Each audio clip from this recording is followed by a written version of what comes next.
Hello, Canada. Welcome to Soccer North. Andi Petrillo with you. I have some special guests joining me today. And yes, it is now officially the end of the road for the Canadian men at Qatar 2022. We knew they had been officially eliminated after that 4-1 loss to Croatia, but one more game to go against Morocco. It ends in a 2-1 loss. They came oh so close to tying it. We'll break that down in just a moment, but this is how their group finishes. Who would have thunk it? Morocco actually finishes first, Croatia second. Those are the two teams that will move on. Belgium, ranked number 2 in the world, had themselves an abysmal World Cup. They too are going home alongside Canada. Here's what's coming up on the show. We have Jimmy Brennan joining me here, former Canadian international. Liverpool FC goalkeeper Riley Foster will also be joining us. Would love to get her take on Milan Borjan on that first goal and how a goalkeeper feels when they're pushing for that tying goal and has to race up the pitch. And then Julia Grosso, Canadian women's national team midfielder, scored that game-winning PK to secure the gold medal for Canada at the Olympics. She plays for Juventus, scored her first goal. Want to get her take as well on the feeling and the support around the sport in this country, given what the women did and, of course, what the men have now done at the World Cup. Let's bring in Jimmy Brennan here. Jimmy, how you doing? Now, we know it's done. We knew it was done after Croatia, but we also knew there was one more game to go. Now that the World Cup has come and gone, how are you feeling? I mean, look, I really enjoyed it. There was a huge sense of pride for myself, and I think in everybody, just seeing Canada finally at a World Cup. And I thought the boys did themselves proud, and they did this country proud. And we've supported them, backed them. Obviously, a little bit disappointed. Would love to see them get a good result and get some points on the board. But overall, I think as a Canadian, I'm very, very proud of these players. Well, and you know they really wanted that historic result. They got the historic goal, but they have yet to get a result, a win at a World Cup. They were pushing near the end for that tying goal. It was a bit of an uh-oh moment, though, when it started, because Morocco got on the board first. A bit of a miscommunication there. Steven Vittoria getting beat, and then Milan Borjan giving it away, really. I mean, so I do want to go glass half full. The Canadians didn't wilt. They stayed in the game, Jimmy, but this is not how you want to start. No, it's not. And the thing is, too, you know in the dressing room what the players would be like. They're huge hype. They're motivated up for this match because they know they want to get something on. They want points on the board. And then to go down after a few minutes in the match, 1-0, you're chasing the game then. And then you tend to open up a little bit. You leave yourself a little bit more vulnerable because you start pushing everybody forward. So it wasn't the right start that we wanted.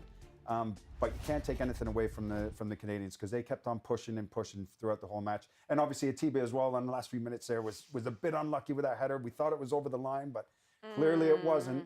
But overall, yeah, they would have been disappointed that we didn't come away with something in that match. We'll take a look at that Atiba almost tying goal in just a moment. But I do want to get your thoughts because we kept speculating how was John Herdman going to approach this final game knowing that they were going to be eliminated. Do you still field your best? Or do you field maybe some guys who are going to be here in 2026 versus maybe other guys who won't?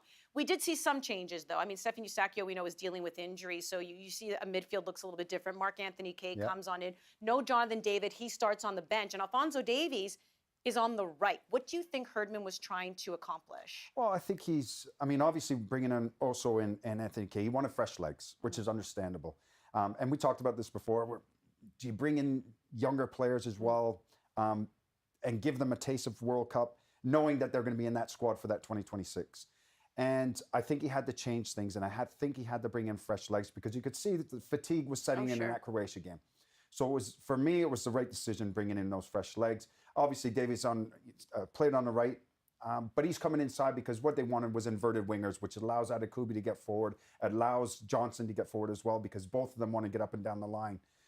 But he also changed it again where Davies went out into the left. And because for me, those type of players, they need to be a little bit direct. They need to get down the line and start taking players on. When they come inside, it's a little bit more congested and you're looking for them to play a little bit quicker than what they normally would do. So that was the reason behind it. He wants inverted wingers, but then he just shifted with the game. But it was good to see because John adapted a few times throughout that game and tried to change formation, shifting players around. Back four was pretty much set, but it was just the players in front where he was just trying to find little gaps and overload certain areas. But in the end, it didn't work for us. No, but he tried it, He right? tried. He tried to see what worked. And then, of course, in that second half, he was making way more substitutions and bringing in players, getting a chance to play at the World Cup. Let's bring in now Liverpool FC goalkeeper Riley Foster, who also had some time at Canada camp. So she knows what it's like to represent the Maple Leaf. And Riley, always loved getting a goalkeeper perspective on this one. We just briefly talked about how you don't want to start the game that way if you're Canada, by not just conceding a goal, but the way it was conceded. Just take us through that breakdown from a goalkeeper's perspective.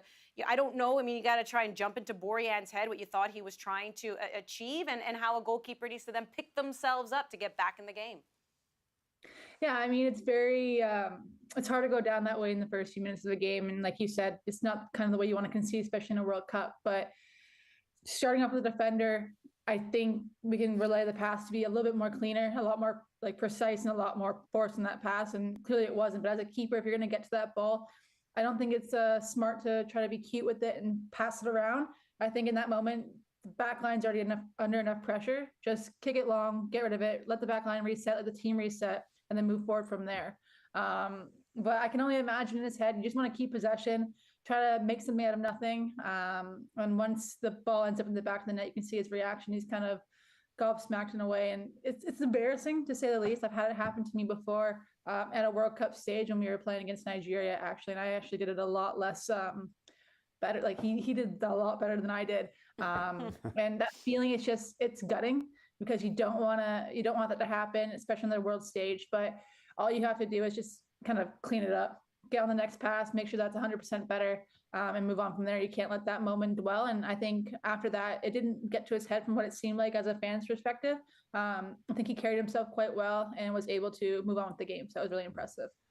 I can imagine how lonely it is as well, because as a defender, I always knew when the goalkeeper messed up, the back line just turned their back and started walking towards half and left the keeper alone. Cruel. It is. It's the way it was. But I've got a question for you. I always want to know, the last minutes in a game when you're trying to get that goal in the last minute, and the keeper's always looking over to the bench, waiting for the manager to give him the wave and say, okay, let's go, get up into that box. First of all, what goes through your head as you start running up towards the box? And number two, when you're with the goalkeeping coach and you're doing your training in the mornings, do you ever work on headers? I'll answer the first question. So like the process of mental preparation for that situation is little to none, I'll be honest. I think a lot of it comes from the training grounds when a keeper really just wants to be a player for a day, and we kind of get it on the action and joke around. A lot of it might come from just being in opposition when we're doing crossing drills and whatnot. But to be honest, there's not much preparation. A lot of it just comes from having fun on the training ground. Running up, in my experience, a lot of the times I'm thinking, if we don't make something out of this, it's a really fast sprint back. But Milan did a really good job defending, showing his outfield skills. But yeah, I think in that opportunity, just do whatever you can to affect the play. If we can get ahead on it, he's a bigger presence, another body in the box, hoping something can come off of it, maybe another set piece or whatnot. But I think we've seen in the Premier League a lot with Alisson Becker specifically having those opportunities where he does get his head on it. So there's always that one-off chance. And unfortunately, it didn't come to fruit today, but it's a nerve-wracking experience for a keeper, to say the least.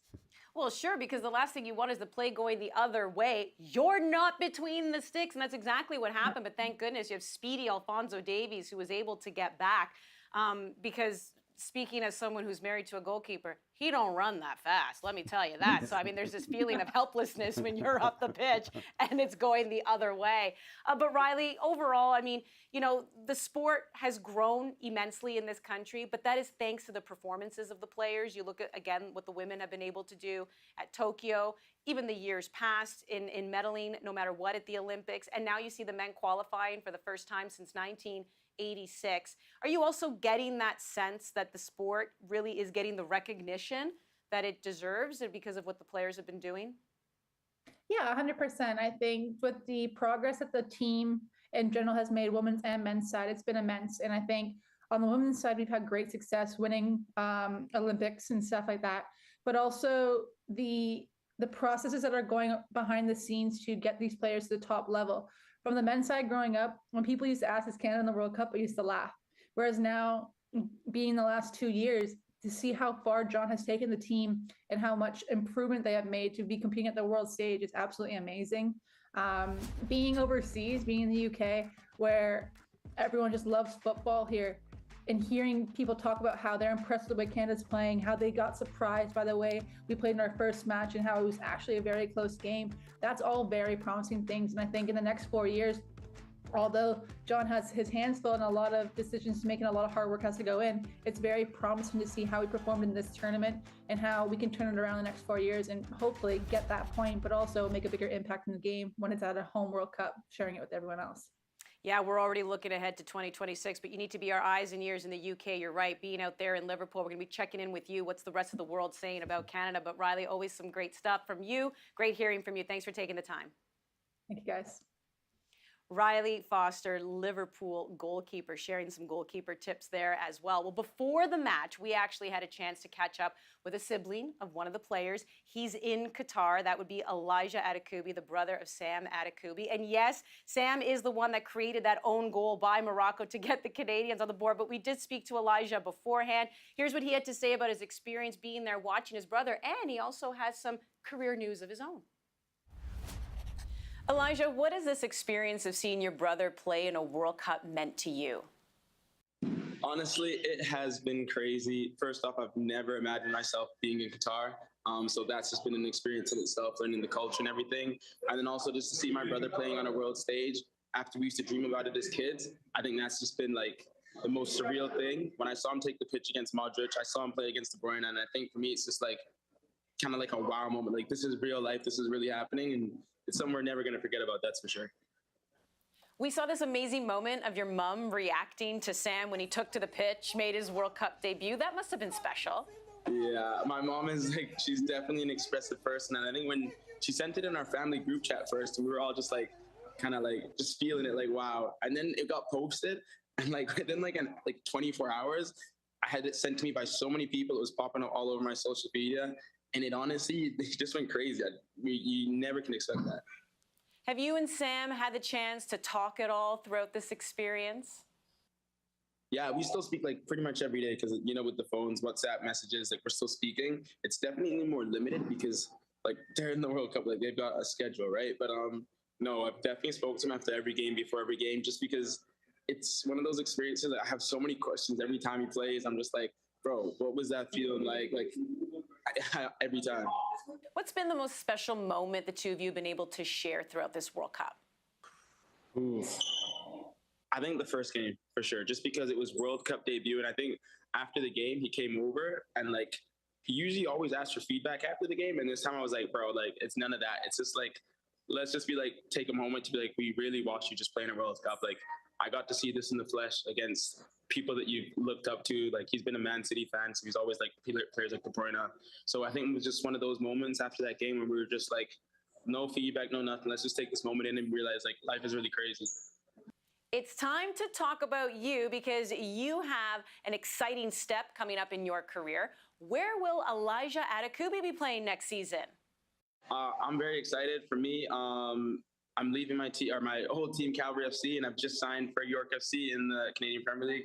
So for me, it's a new challenge, it's a new chapter, and I'm super excited to announce that on here because obviously it's a big change. I've been in Calgary my whole life. My family's obviously played football my whole life, and it's a new challenge, a new inspiration, and a new setting where the hunger's still the same. And I think even just coming here and watching my brother play has inspired me even more to just keep continuing in my own path and be the best version of myself. And I thank people at York, Angus, Nashi, Maro for believing in me, giving me the opportunity. But I'm happy to be able to play football and do what I love again. Elijah, really appreciate you taking the time. I appreciate you. Thanks for taking the time. Take care. Smiles all around in the Adekugbe household. Mama Adekugbe is very proud. So how about that?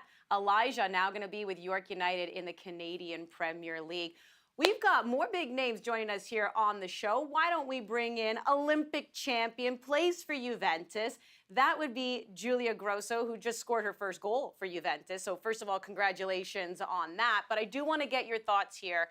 Just like I asked Riley Foster, you know, I know you guys were in Tokyo, which is obviously a different feeling too, because that was in the middle of the pandemic still, where you couldn't have fans in the stands. Although everyone in Canada was cheering for you, right? Almost 5 million people watching that game on TV. You see what the men were able to do here at this World Cup.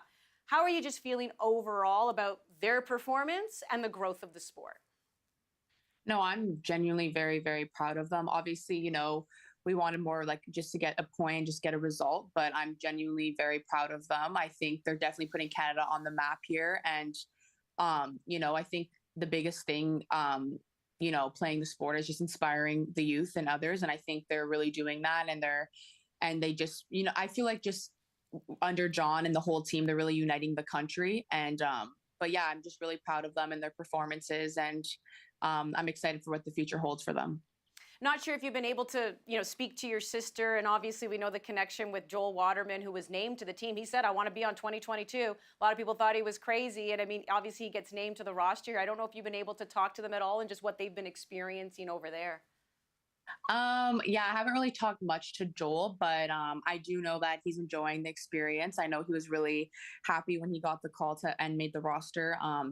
It's a dream of his, and I know he was really excited to be there. But yeah, I think he's very proud of the team and their performances. And but other than that, I haven't really talked much with him. But when I do, I will let you know. Love it. Yeah. All right. Well, I mean, I'm wondering where you also feel the support of this country. Again, pushing forward, the men are wrapping up their World Cup. The women are getting set for their World Cup. Do you really feel that momentum when it comes to the sport here? Not just from maybe the support of the fans, but just the momentum of the programs. Yes, I do feel like it's really, I would say it's stepped up a bit, like both on the men's and the women's side. I think, now it's not like, oh, is Canada going to make, it's more, no, Canada is a soccer country. And I'm really proud of that and to be a part of that and to keep pushing forward, inspiring the youth and just continuing on like that. I think it's an incredible thing what both the men and the women team are doing. And it's really incredible to say that now it's like Canada is a lot more in the conversation when it comes to like the World Cup talk and Olympic talk, which is really exciting. I got to ask you, before we let you go, personally, how did it feel to get that first goal for Juventus? I'm not going to ask how it compares to the penalty kick at the Olympics. Hello. It was no comparison. Thank you. But I'm just curious how it just felt to get that first goal. Yeah, it was definitely really exciting. I was really happy to get it, but it was almost like a sigh of relief because I feel like just in the season, like I know in the spring, like I was hitting like posts and like just little centimeters away from the goal. So it was almost just like frustrating at that point. But when I finally got it, it was like a sigh of relief, like finally, like just got it done over with the first goal. But it was really exciting and I was really happy to get it. Did you have a planned celebration? No, once again, I was just very like startled. Like I was just like, finally, like, oh my God. Like it was just kind of one of those. But now moving forward, I will have a celebration. I love it. Okay, so I lied. Just one more before we let you go. We've seen the Canadian women playing in a lot of friendlies, preparing. You have looked fantastic, looked good recently just against Brazil as well. Are you looking forward to getting together with the team again in the new year as you prepare for the 2023 World Cup?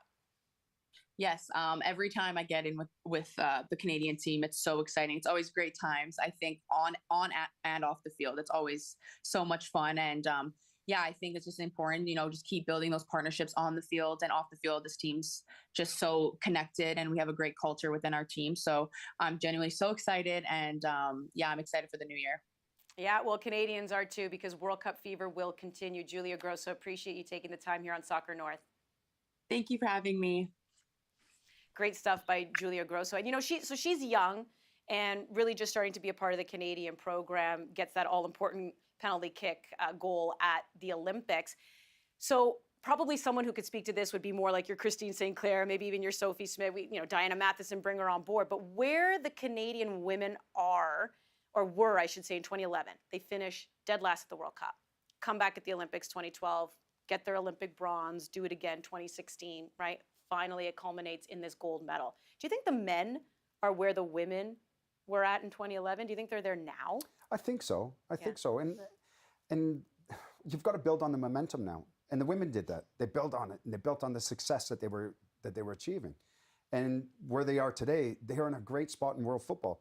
Now the men have to do the exact same thing. We've got to our World Cup. We scored 2 goals in this World Cup. We've got a young squad and a lot of guys that are going to be in that World Cup in 2026. And now it's just continued to build on that, build and build and build. And obviously, you're going to have different goals as well for the 2026 World Cup. But we have to build on that momentum in order to get to where we want to be. And eventually, I mean, all of us, past and present footballers, we want this to be a footballing country. And I think we're slowly getting there. And the more success that we have, the more we will be.